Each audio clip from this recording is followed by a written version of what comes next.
So what do you guys think would be some common workplace, situations where you might get cut?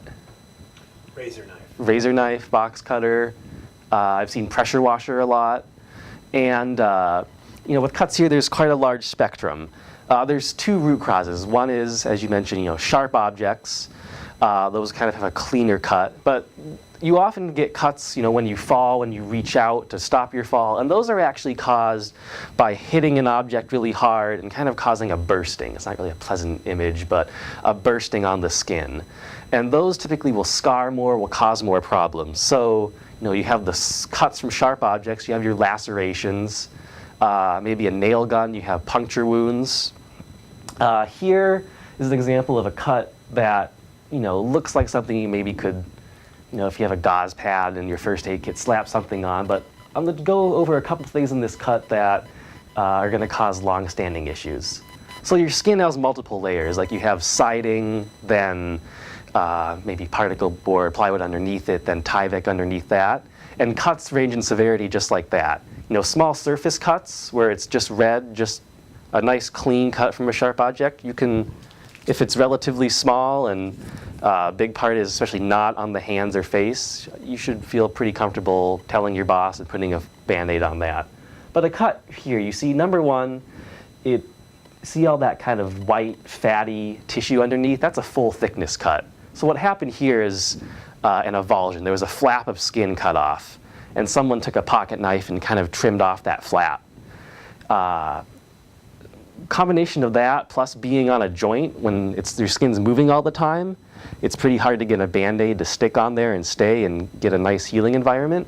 This wound is probably going to require skin grafts, and it doesn't really seem like that, but this is kind of a reminder that if you slip a Band-Aid on, I'm sure you guys have forms you need to fill out and stuff, but even just telling your boss, hey boss, I put a Band-Aid on, in case it's something like this you didn't get.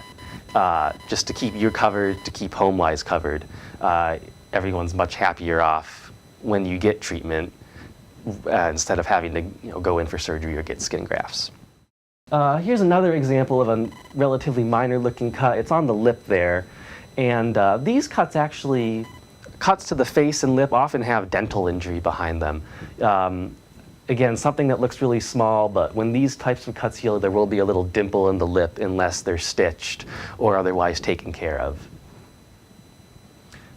Here's an example of one where if it wasn't on the face, I'd say you're probably okay bandaging it, or in your first aid kit, if you have a butterfly strip or something, an adhesive strip that you can use to pull the skin together, you should be okay.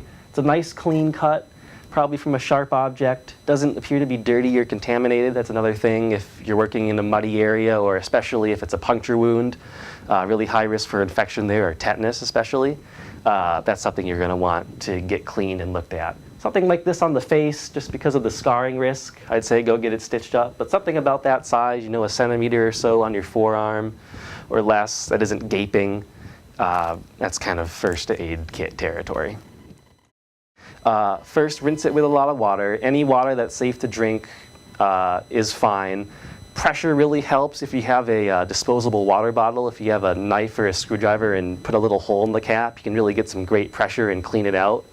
And that will help most of all. If you have a sink, just washing your hands normally with a little extra attention in that spot is great. So after you've cleaned your wound with water, what I recommend using instead of a Neosporin or antibiotic ointment is tincture of iodine, which is a trade name, you'll see it in the stores often, as betadine. It's really nice since it's a long-acting antibiotic. What it's going to do is it's going to be persistent. So it's going to be working against germs and bacteria for about 24 to 48 hours. It's also in a liquid format, so it's going to be a lot better at getting into deep wounds and cuts.